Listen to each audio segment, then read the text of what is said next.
For 69 years, from 1936 to 2005, one engine design powered a revolution in mobility.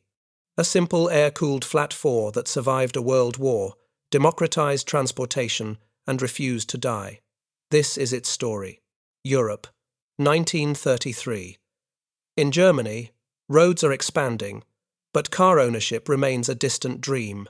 Existing automobiles cost several years' wages and require constant professional maintenance, winter coolant changes, and specialized care most workers can't afford. Enter Ferdinand Porsche. In 1934, he received a commission to create a people's car, a Volkswagen. This self-taught engineer who'd created electric vehicles and designed race-winning auto unions made a revolutionary choice. Air cooling. Remove the radiator, water pump, and coolant system. Replace them with a simple fan, no freezing, no leaks, no complexity. But Porsche wasn't alone in this thinking. In Czechoslovakia, Hans Ledwinka at Tatra had pioneered rear-mounted air-cooled engines. The 1931 Tatra V570 bore unmistakable resemblance to what would become the Beetle. Porsche admitted, "Sometimes I looked over his shoulder, and sometimes he looked over mine." After the war, Tatra sued and won 1 million Deutsche Marks. Between 1934 and 1938, Porsche's team built and tested relentlessly. First came prototypes V1 and V2 in 1935, then the V3 series, followed by 30W30 development models. These cars covered nearly 2 million kilometers across mountains, forests, and autobahns. The engine design crystallized, horizontally opposed pistons punching outward from a central crankcase. The boxer layout kept the center of gravity low.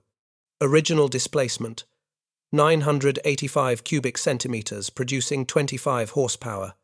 What made these tests remarkable was their brutality. Engineers ran engines without oil for hours, submerged them in dust, drove them through rivers. Early prototypes failed cracked cases, overheating issues, but each failure refined the design. By 1938, the KDF wagon strength-through-joy car was ready. Then came war. September 1939. Civilian production halted. The Wolfsburg factory pivoted to military vehicles. The Kugelwagen and amphibious Schwimmwagen used the same air-cooled engine, and it proved itself in hell. North African deserts, where radiators clogged with sand and boiled dry, the air-cooled engine kept running. Russian winters, where coolant froze and engines cracked, it started reliably. Allied engineers examining captured vehicles were impressed. A machine repairable with basic tools, requiring no specialized coolant, surviving extremes that destroyed sophisticated engines. But this success came at terrible cost. The factory used forced labor from Auschwitz, Dachau, and Bergen-Belsen. Only 630 civilian cars were built during the war. By 1945, Allied bombing left the factory in ruins. August 1945.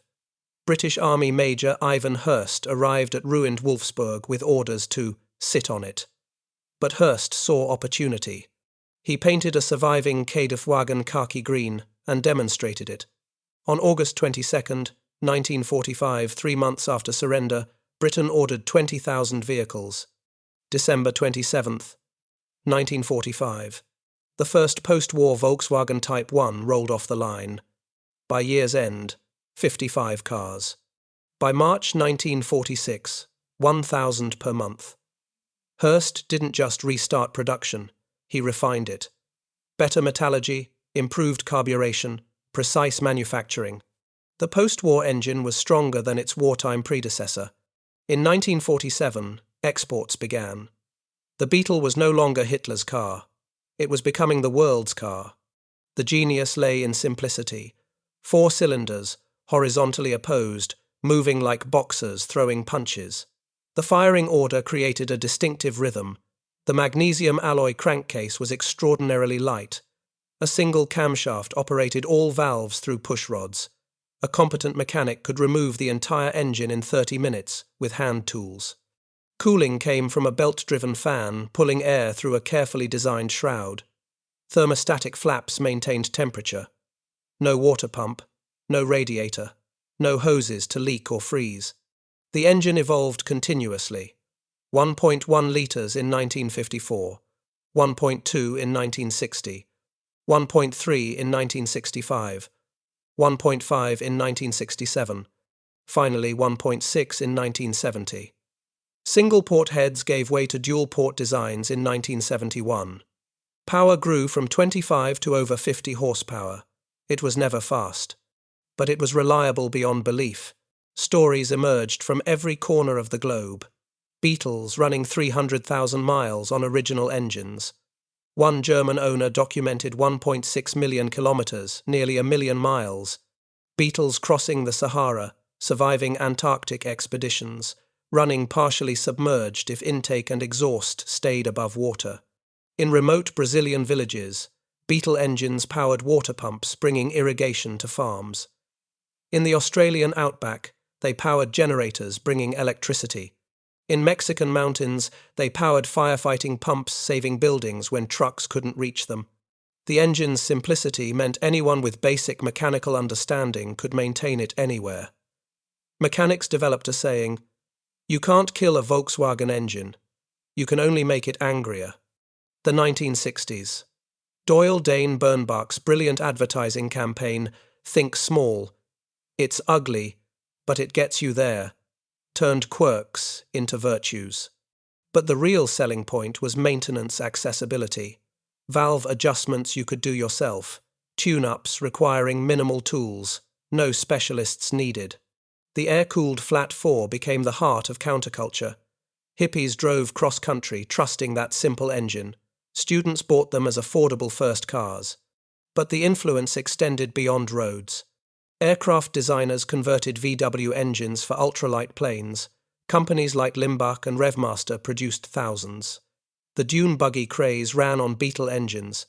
Even Porsche's legendary 356 sports car used a heavily modified version of this same architecture, same DNA, different execution. By the 1970s, the Beetle was Brazilian, Mexican, Australian, South African. Local assembly plants employed tens of thousands. In Mexico City, yellow Beetle taxis became urban icons.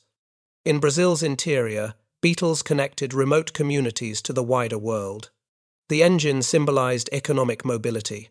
For millions, that air-cooled four-cylinder represented their first car, their path to opportunity. A Brazilian man bought a used Beetle, started a taxi business, eventually hired drivers. A Mexican woman used hers for deliveries, then expanded into logistics. Each country adapted locally. Brazil developed alcohol fuel versions. Mexico created stripped-down taxi specs. But beneath all variations, the same basic air-cooled flat four kept running. The engine evolved continuously over 6 decades.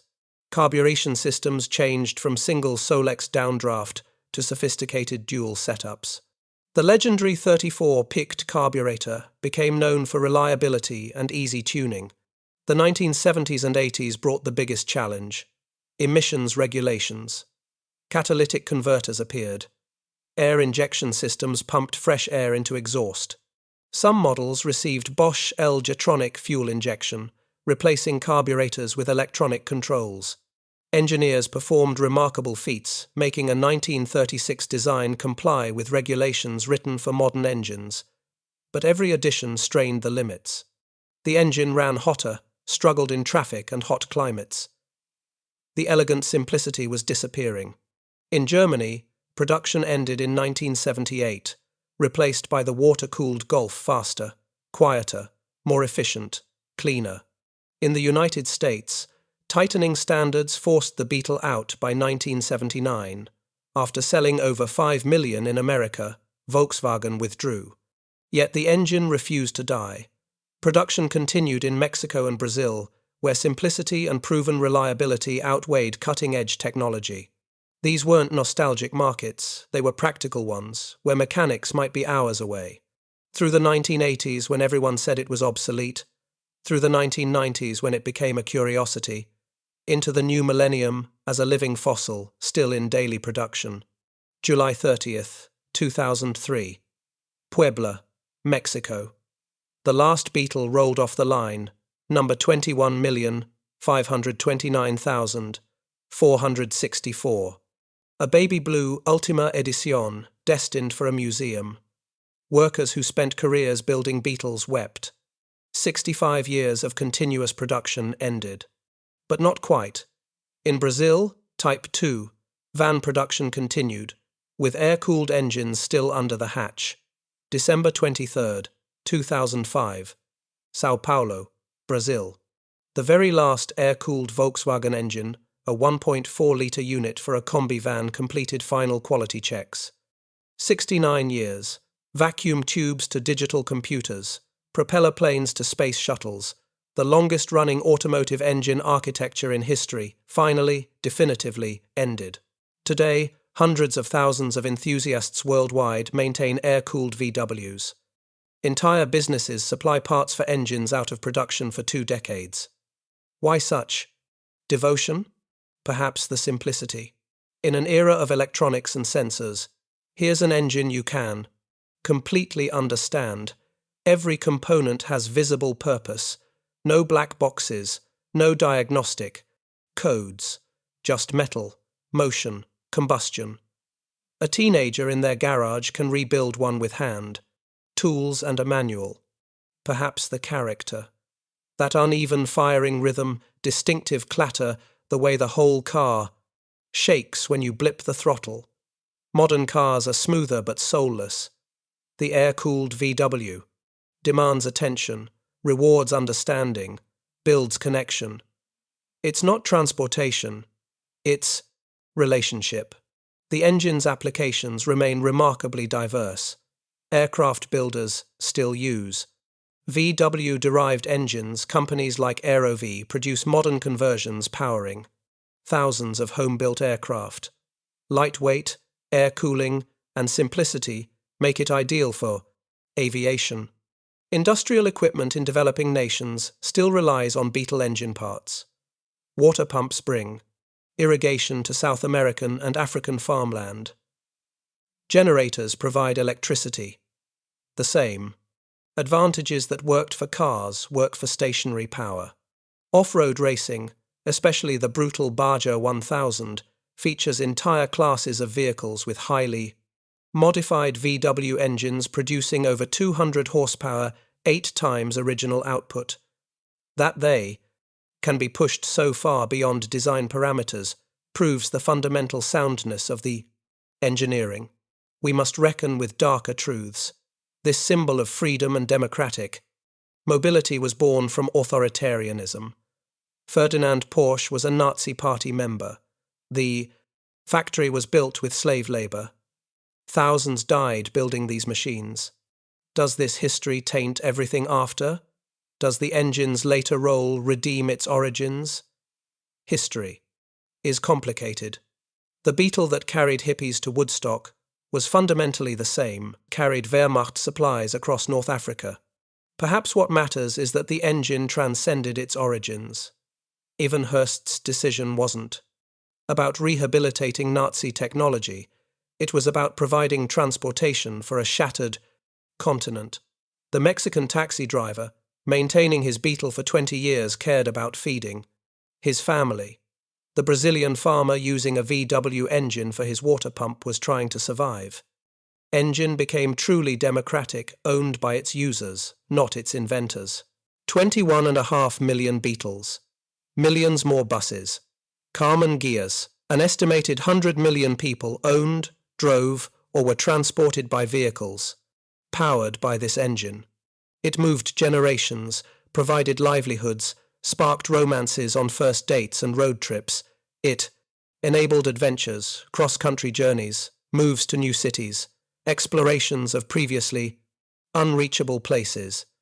It was there for morning commutes and profound moments, drives to, hospitals for births, final journeys to funerals. An engine designed in fascism's shadow became a global symbol of freedom.